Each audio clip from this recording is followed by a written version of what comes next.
Hello yogis. So continuing our journey through the Yamas and Niyamas, this week we're going to talk about the third of the Niyamas, and this is Tapas. And this is actually one of my favorite Niyamas to work with at the moment, and Tapas can be translated as to burn or to heat. And really it's this idea that through certain disciplines and through enduring certain difficulties in our lives, we burn off impurities to kind of reveal the wisdom, the beauty, the strength within. So in the spirit of Tapas, I'm bringing this week's video to you from a far infrared sauna here at Infinity Wellness Center in Winona, Minnesota. So tapas can show up in a number of different ways in our lives. It can be physical, lifting weights, the muscles. It can be doing our physical asana practice. We create heat, we grow strength, we burn off impurities that way, sweating, right? Tapas can have to do with disciplines too. Disciplines pertaining to what we put into our bodies. So the types of food we eat, how much food we eat, whether or not we ingest certain substances, right? This is all discipline. This is all tapas. It can show up as what we say, how we act, or how we react, right? Sometimes we get triggered by certain situations, and holding back, saying something negative and emotional can build a lot of heat. That can be a discipline. That's also tapas.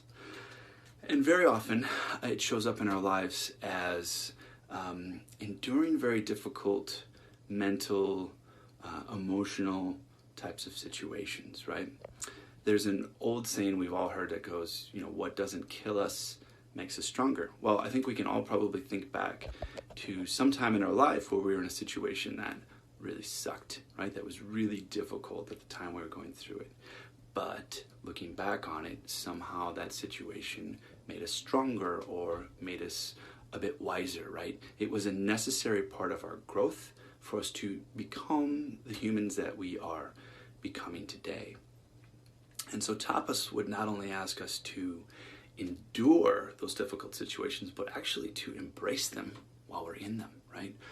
With the knowledge that the longer we burn, the more pure we can become.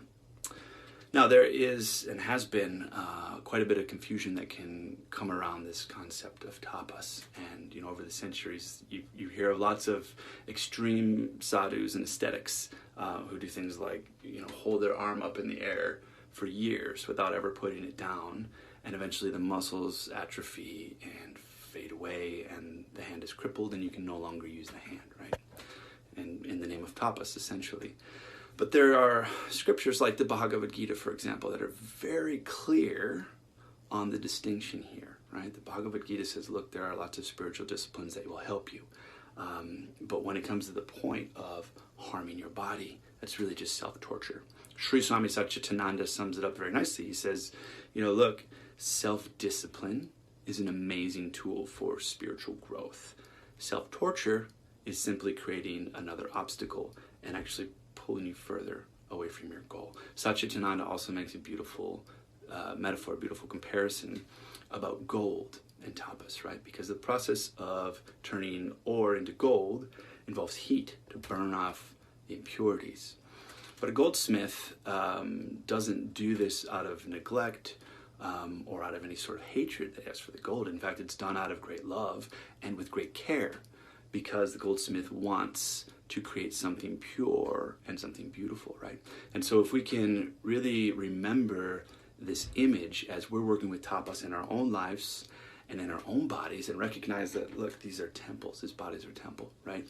And yes, we're going to go through heat in order to grow and strengthen and purify, but we're going to always do so out of love and with great care. And so especially with like a physical asana class, it's very important to understand the difference between pain and discomfort, because discomfort can be a wonderful tool for us to grow stronger, to purify our bodies, right? But pain is a signal from our bodies telling us that whatever it is we're doing, if we continue to do it, it's going to lead to injury. And this also will set us further back on the path and not get us closer to the goal. So please, please, please, recognize and honor the difference between discomfort and pain, right?